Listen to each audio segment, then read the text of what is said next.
Database indexes are like indexes at the end of your book. They are used to access data faster. For example, select star from tab 1 where col1 equals to 1 will scan the entire table to bring the rows where col1 equals to 1. Instead, if we have an index on that column,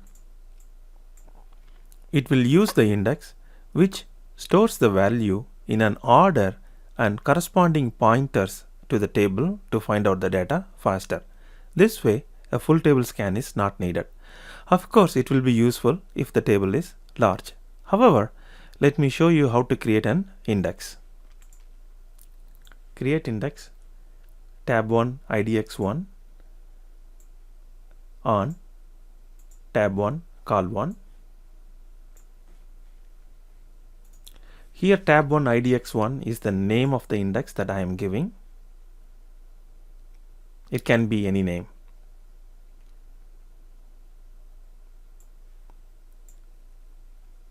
Let's see if the index is there by querying user indexes.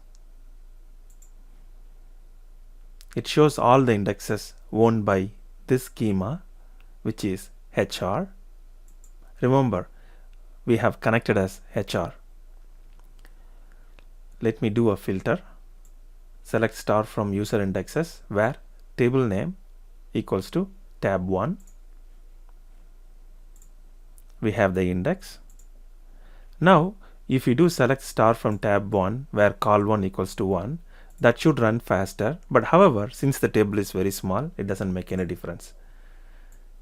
The purpose of this lesson is just to show you how to create an index. And let's drop that index.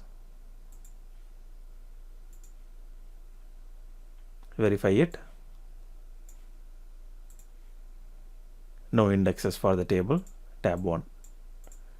Thank you for watching.